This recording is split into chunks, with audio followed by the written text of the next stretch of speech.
Welcome to the Jeremy Mullins podcast. I am Jeremy Mullins, your host, and I'm here physically today with my co-host, Reno. What's going on? It's weird being in person. I know, it's the first one that we're actually in the same spot. Yeah. And I think, we touched on a little bit in the intro, podcast, but, both of us serve in the Army National Guard in Kentucky, and, we still have certain roles that we do. And I like to say we're both SMEs. Yeah, just you fitness, me video photo.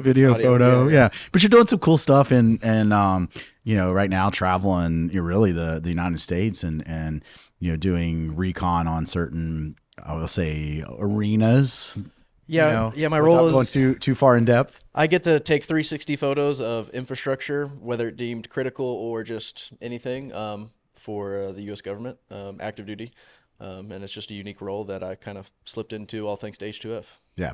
So it's kind of neat. He sends me some cool shots of just different places, and it's neat to see because some of these places, especially if you're sports fans, for example, like they're big arenas, and it's cool to see the planning and the aspects that are going into that. Yeah. It's not every day you get to go to the catwalk of your favorite NBA team. Yeah. So, hey, today's education is, once again, keeping things simple here in the beginning and really trying to clear up a lot of the myths and a lot of the things that's out there. We're going to talk about, water intake, why water intake is important from, the soccer mom, to the person that wants to lose body fat to our performers. Right. And I think sometimes that's missed. And we hear it all the time. Hey, water is important. Drink 6 to 8 cups. Right. And that, a lot of those recommendations that we hear out there over the years, they're good recommendations. They've come from a point of some governing body wanting us to be healthy, right? Mm-hmm. But 6 to 8 cups is just it's a generic recommendation. Right. And it's not necessarily fine tuning it. So my goal with my recommendations with water is always try to, fine tune it, let the individual find exactly what works for them. Okay. Now, with that being said, though, I always like to kind of, okay, what is my intent? What is my goal? Right now, I'm going to speak to those people that are new to their wellness journey. When they start increasing their water intake, they're going to go to the restroom a lot more. Mm-hmm. Right? You've been there, right? Yeah. Listen, for the listener, when you increase your water intake, you will start going to the restroom a lot more. You're going to go void a lot more times than what you're used to. The biggest thing I would say for that is it will return to normal. Okay. It is just when you change your water intake, your body's going to change. And it's like, okay, what's going on here? I need to get rid of this. So you are going to use the restroom a lot more frequently. In the beginning, your body will adjust and you'll go back to a normal routine. So please don't think that you're going to be going to the bathroom as many times as what maybe you have if you're just starting to increase your water intake. Yeah. I was doing, I did that water fast in the first 48 hours. I mean, it was like every 30 minutes. Yeah. I was going to the bathroom and you'd be standing there. You're just like, is it ever going to stop? I got to go, right? Yeah. All right. So, with water intake, I'll start with the recommendations and we'll go into the benefits. So recommendations that I go by with water intake, and I use this not only for my fat loss clients, but also my performance-based clientele, is half your body weight in ounces is a great rule of thumb, right? So if you weigh 200 pounds, you're shooting for 100 ounces of water. And that's baseline. That's the thing I want people to understand. That is going to be baseline intake. Then you would replenish any weight loss or water loss that comes from exercise, right? And I get it. A lot of people may be not weighing themselves before exercise and post exercise, this being more relative to, sports performance. But even the lay person who cares about their performance can start doing that. You can weigh yourself before training, weigh yourself after training. If you've lost 2 pounds, then you would want to consume 32 ounces of water to replenish that weight that you lost during exercise, because it's all water weight, mm-hmm. right? So that's how, the recommendation will go, looking at half your body weight in ounces, followed by 16 ounces for every pound lost during training. Okay. Now, if you don't want to weigh yourself, okay, gotcha. Drink an extra 16 to 20 ounces of water for every, hour of exercise, just as a rule of thumb. Hey, I'm going to go to the gym, I'm going to train for an hour. Okay, let me add, 16 to 20 ounces onto my daily routine. If I'm not exercising for the day, right, I'm just doing my daily walk, I'm getting after it, from the standpoint of work or family or whatever the case may be, cool. Half your body weight in ounces, great baseline to work on. Do you have any recommendations on someone that wants to, I don't really like water, I want to add these electrolyte powders or whatever? It's a great point. Yeah. And I don't get too caught up in it, like, because I'm not sitting here saying, okay, hey, to follow Jeremy's program, it has to be water, right? If you take water and you put is it Mio? Am I saying it right? Yeah, the squeeze thing. Yeah. Mio, I think, yeah. Some BCAAs or essential amino acids or L-carnitine or hydration sticks or anything like that, the base of that is still water. I would even argue, hey, when you do a 20-ounce coffee, you're having a net gain in water. That's what I tell myself is. Right? But rule of thumb is I would still like to see, it in water, and I'm okay with additives, right? I'm okay with adding some additives in there. But I'm not against having a diet soda, not against having coffee. I'm not having, because that's just more fluid, but it has to come in and on top of the baseline of 100 or half your body weight in ounces. Using 100 ounces a day is just what I would be at 200 pounds. What's the water actually doing for to give it a benefit factor? Like, I'm not just drinking water to drink water. Like, yeah. No, I think that's good. Like, so the benefits of water, some are obvious and others are not, right?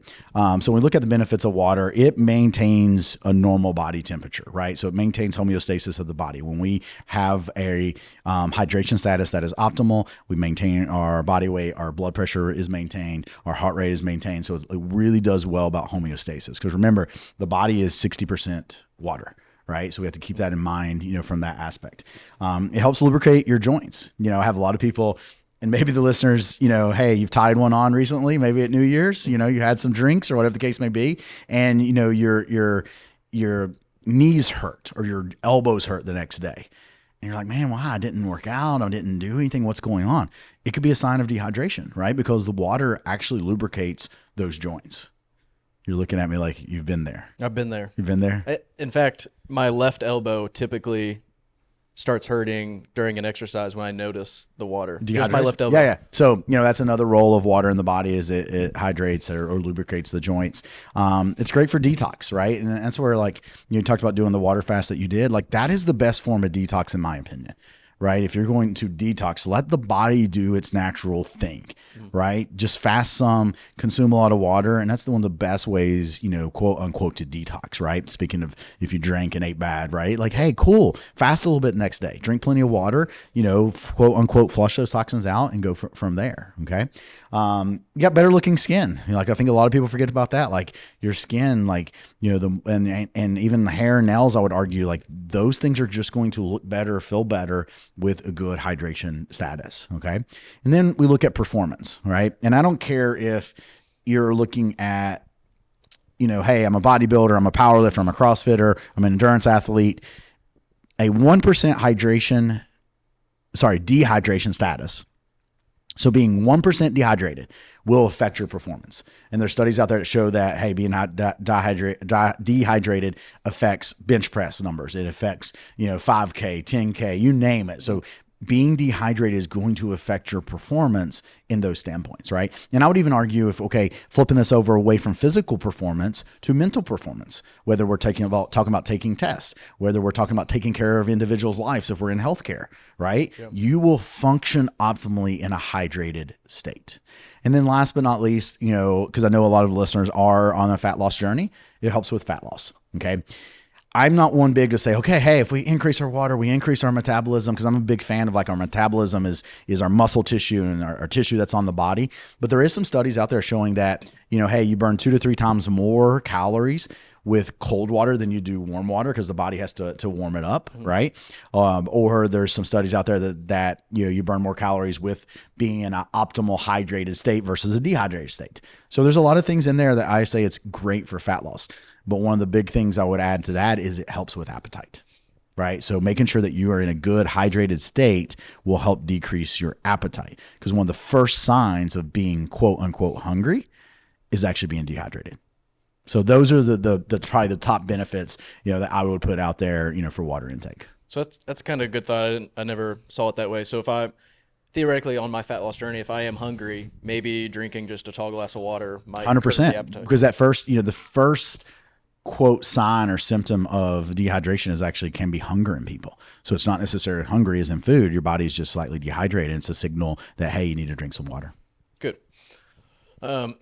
So performance wise, is there any recommendations on how much water kind of consuming day before, night before, morning of, before maybe a 5K, 10K, or marathon? Yeah, it stays the same. I mean, we're going to get into, and it's in, I would call a second layer, from the education today. We would look at someone's sweat rate and replenish not only fluids but hydration status based on their training, right? Mm-hmm. That's more of like an endurance talk and a second level for this. Yep.